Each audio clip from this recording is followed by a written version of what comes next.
my name is Christopher Putong. This is the Humble and Dope Show. I am actually here with an old friend, one of my kids, all grown up, Miss Lynda, right here. How you doing? Good. How about you? Yeah, pretty good on this early up. Not sure what time of day it is because we don't know when we're gonna post this. And just here getting caught up, and it's interesting. I think for those guys who've been keeping, subscribed, following along, or those of you guys that are new, I had a few folks that I used to teach, a few of my kids, as I like to refer to them as. And it's interesting. How long would you say we've known each other, Linda? I actually met you when I met you when I was 10 or 11. Okay. Now I'm 26, so that's like a good. I don't know the math off of that, but it's a good while. Yeah. Oof. Man, time flies for sure. I think even going back, just being your old church teacher and whatnot, you're always one of my favorites, and in the sense of like, I appreciated how extroverted you were compared to everyone else. Oh, very opinionated. Oh no, well, I mean that too, but just like how much your personality shine through. I think there's this kind of like Asian thing where it's like we want to be reserved and quiet and respectful, which is nice. Don't get me wrong, but it's also like people don't like to talk about their feelings a lot, and I appreciate that you were the complete opposite, where you were still respectful, but you were very much direct to people. What's going on, how you doing. I mean, did you ever feel like that around other Asian folks or what? I think I was very open with everybody, like about feelings, just everything in general. Like, I want to say I'm just very blunt with everything. Mm. I don't like to hold back my opinions. Mm. Is that just more of you personality? Because I think, to clarify, I am ethnically Thai, you're ethnically Vietnamese And white. and white. Let's focus on the Vietnamese part. Would you say that's more of a cultural thing or just more of just your natural personality type of thing?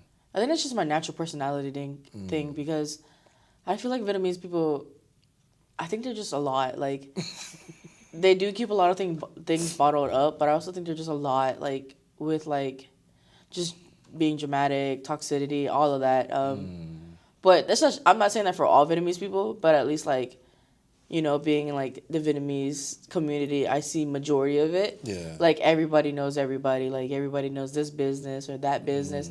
Because, I don't know, I think it's, like, with the Vietnamese community, it just spreads so quick. Yeah. But thank God nobody knew, like, a lot of my family. So it worked out. Because, I came from Hawaii to here. Yeah. So nobody barely knew mine. Yeah. But growing up, everyone, like, I think it's just growing up, you could see it more and more. I think, yeah, that checks out. I think it's like that too, because even though me and my brother are ethnically Thai, we grew up in the Laotian community, so it's pretty much because they're right next to each other, like culturally. We saw a lot of that too. I definitely saw a lot of that. So I was just wondering if that carries over. But that's nice that your personality really shined through because I think one of the hardest things, especially working with you guys, was trying to pull out a lot of personalities. Because a lot of y'all, not you, but a lot of the other folks, very quiet and reserved. I remember, do you remember when we used to go driving through downtown? 400 babies. So for context, I used to drive the church van and take a lot of our kids driving through downtown yelling at tourists. One, just because, it's to make, something as boring like driving folks home exciting. But also help, like as a bonding thing to everyone just yelling at folks. And tourists, they're not going to pay attention anyway, so it's just funny. But it's interesting. So I actually have a video I wanted you to react to, actually. It's kind of just talking about, youth groups and whatnots, and wanted to see what you think.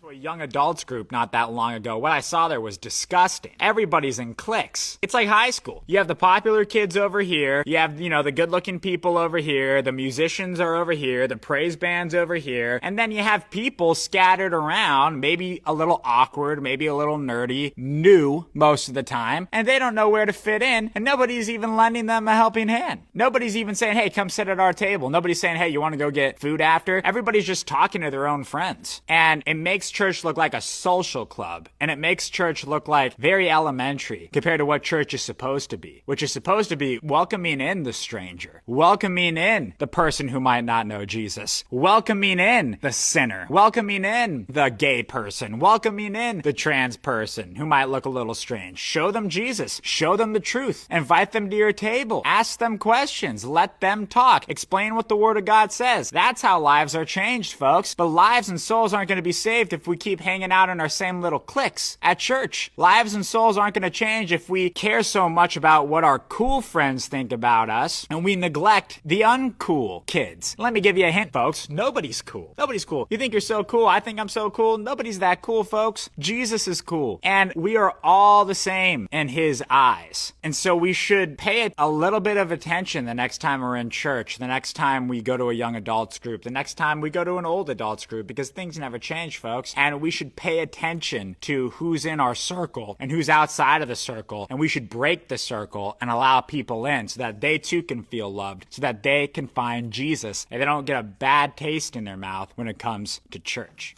So, what is your reaction to that?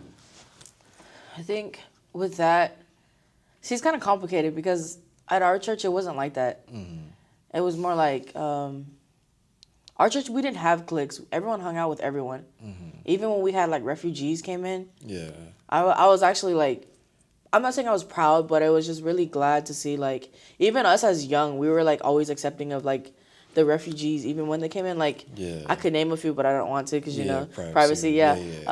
But there was a family specifically that was a Burmese family that we had, and we all got really close to them. Yeah. And we accepted them. And so with that video, I've never been to a church where it was cliques. Yeah. Our church wasn't cliques. It was we had the old people, but either way, the kids still loved the old people. They still wanted to sit with the old people, even at lunch.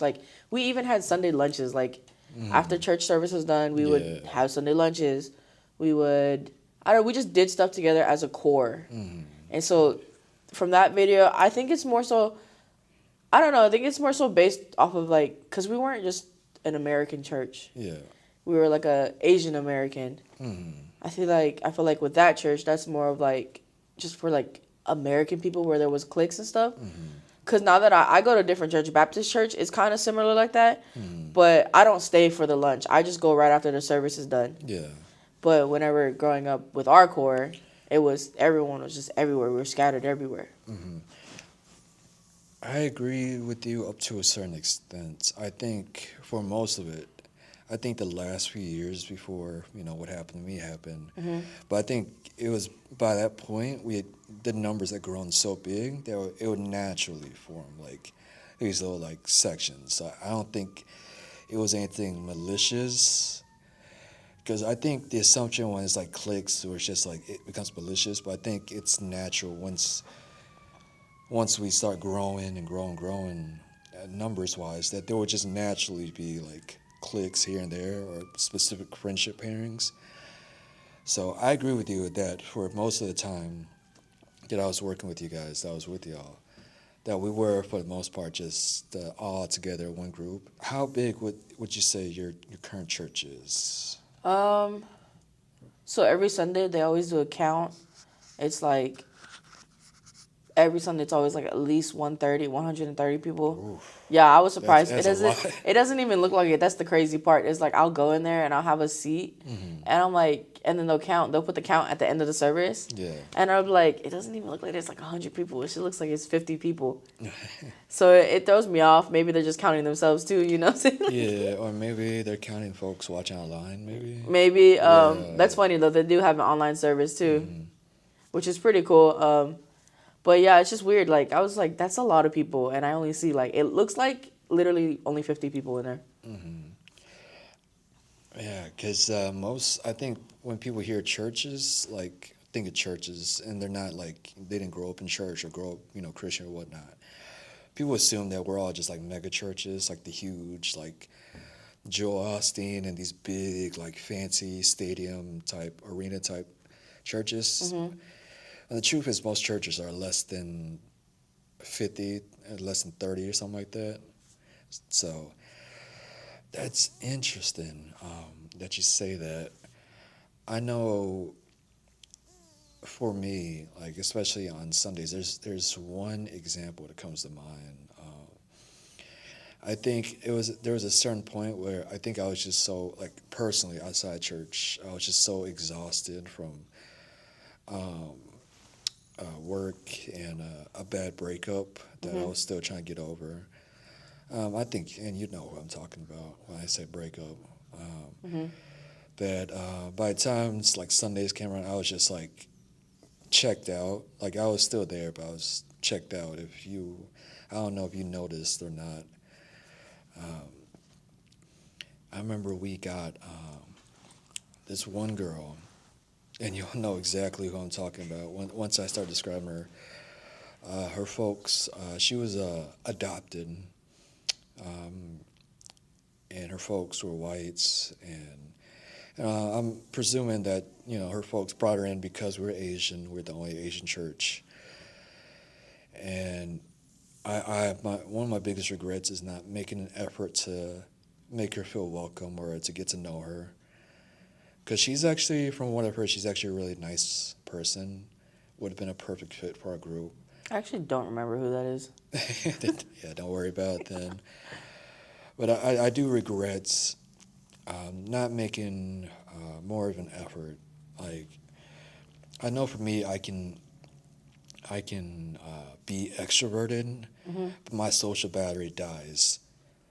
Like, I can hide it really well, but my social battery dies really fast when we're people that, like, we're not cool with or not familiar with. Right.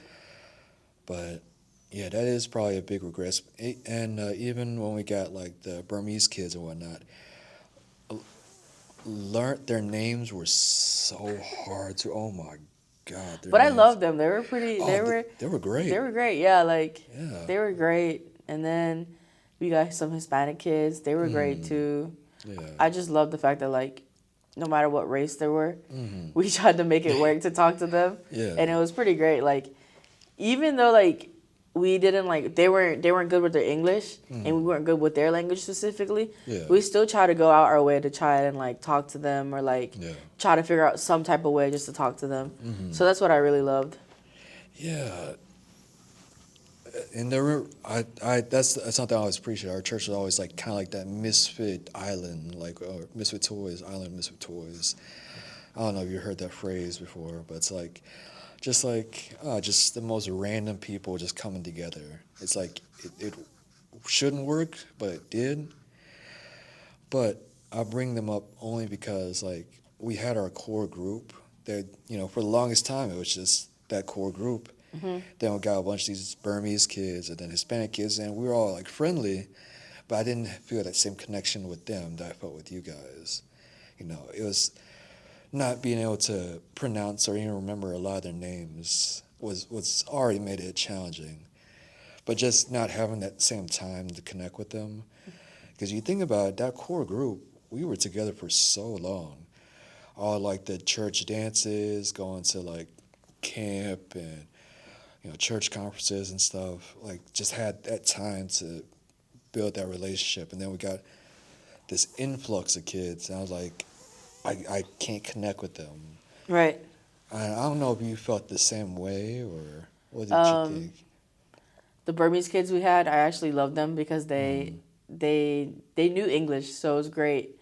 But I loved them because, I don't know if you know this, I mean, you probably do, but it was always me. Like, when we were in the praise band, one of the Burmese girls sung with us. Yeah. And so it wasn't hard because once I got close to her, we got to get close with her siblings. Yeah.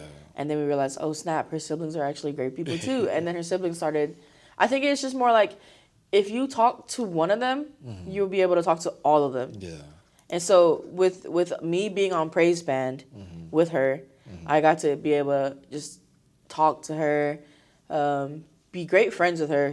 Me and her are still friends to this day. Like Yeah. actually on social media, like we talk here and there. We'll like check up. What's crazy is like her and her siblings are copy and paste of her mom. Like it's Really? yes, Yeah, they're yeah. literally just copy and paste. Oh, in the best way. Yeah, In you the put all best they way. have nothing of their dad. You put all four of them in the room, you think they're all sisters.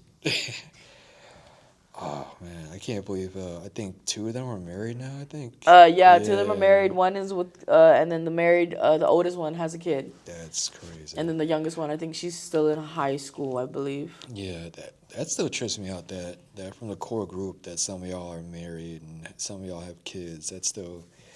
We're adults now. Yeah, I know. I think it's because some part of me will always be stuck in 2018. So it's just like I'd still like. You guys could be grandparents. I'm like, God, that's my kids right there. Just like, oh. But I think also too, like, because my brother was overseas, I think I felt that like missing, like, Sibling. yeah, that missing sibling, right? Mm-hmm. And even like I'm not close with my cousins. I wish I was, but social media wasn't really a thing. So I looked at you guys as either like siblings or cousins. So like, I think that's why I always will have that genuine love for you guys. It's either as siblings, cousins, or even some of you guys as like, if I had a son or a daughter, I would want them to be like this person or that person. And I'll let you guess which one's which for each of them. But I'm curious, just kind of going back to that. Do you have, I know with your personality, you got along great with pretty much everybody. Yeah. Do you have any regrets? Like, man, I wish I made more an effort to get to know this person, or do you feel like, oh man, I wish I invested more time in this friendship over here in church, or do you have any regrets like that? Or what do you think about that? I don't think I have any regrets knowing anybody growing up because they were a big part of my life. So, and even if it was like they strayed away, it was still like a lesson learned. You know what I mean? Yeah. Especially in church, because once you grow up and older, you kind of start to find yourself more. Mm-hmm. Like I think at one point I wasn't going to church for like a long time, because I started to was like, okay, I don't know if I like this church or not, because you know how with the church that we go to, they switch pastors like. Yeah, every couple of years. Yeah. Yeah, that they is switch rough. pastors. Yeah. And so I wasn't okay with that Yeah. because, you get close with one pastor Mm-hmm. and then you're just like, oh, snap, we got to switch pastors again. Yeah. And so I think at one point I stopped going to church because I just didn't like the way those pastors were running things. Yeah. Yeah. But I guess now they've already like gone. Like they're not there anymore. Mm-hmm. It's like a while ago. They're not there anymore. But the thing is, it's like I still don't know if I want to go back to that church specifically, Yeah. because it's different pastors. You're just like, okay, do I want to restart this again? Yeah, And it's also like a whole new core. Like our Yeah. old core isn't there anymore. It's like a whole bunch of like other people that I don't know. Yeah. Oh God, we can go in a bunch of different directions with that. I'll say this: you're not the first person. Trust me. A lot of people have those complaints. We were very, very lucky. Whether it was my folks, Mr. and Mrs. K, which, it's so hilarious how they got their name, Mr. and Mrs. K, is because I couldn't pronounce their last name, and that's just the name that stuck, because it's like 5 syllables, so 4 or 5 syllables. But we were very lucky that we had them for as long as we did, because that's not the trend. We were very fortunate because we were Asian specific. That there's not a lot. Most folks can't do that. Can't work in an Asian specific church just because cultural differences, language barriers, and stuff. So we were very fortunate. But I do understand that a lot of people do have issues adjusting. So I mean, I've had a few core officers that I really loved. Just some of them I didn't like the way they were teaching the Word of God, if you get what I mean. yeah, stylistically, It wasn't more that. It was more so just like the style was okay. I mean, you're just like a lot of people say like church isn't just a building. It's a home, right? Yeah. But with those pastors specifically, it didn't feel like a home. It just felt like they were more towards like, how like earlier in that video it said cliques, right? I feel like with those pastors, they were more interested in cliques too. Like they started to make it feel like there was cliques. Like there was like the rich folk, and then there was like you know what I mean? Like it was, but they were more towards like the rich folk. They were more towards favoritism towards the rich folk. Yeah, no, I feel you. I think just because need to try to put a nice bow on this, I'll say this because I do have my personal feelings. I do agree with some of that. I'll say this: they were well intentioned, to put it nicely. They were very well intentioned. Execution is hit or miss, but I know that they were well intentioned, knowing their hearts. Because, having worked with them and just work behind the scenes with everybody, oh, it was a mess at times. I'll say this much. It was very much like, but I mean, anything with people, just anywhere, it's always going to be a mess. So I think, going back to that video when it's like, it's cliques and stuff or, different things, I think that's just human nature. Like, very much like high school. If you got a diverse group of people, personalities, I think really it's if God is really present, the Spirit is really present, it can be worth it to work through it, work through the hardships. Because even if you look back at our core group, there were times where we're just like, ooh, this is rough, but we worked through it. So, just to kind of wrap things up, what would you say to anyone, particularly that's like us from our Asian, specific Southeast Asian background, whatnot, what would you say to them as far as maybe how to navigate this or how to deal with this if they're experiencing cliques, particularly like in church or whatnot? That's a hard one, just because to me, I feel like just don't be afraid to be opened. Like I feel like, okay, so like don't be afraid to be open, because like you said, a lot of our kids, they were too afraid to open up, and I was one of the few that would open up. Yeah. I feel like if you're more open in the church community, a lot more will come to you. Like more people will be open to coming to you, or like more open to reaching out to people who, like the cliques. More open to just reaching out and being a part of their clique, but also trying to make everyone as whole.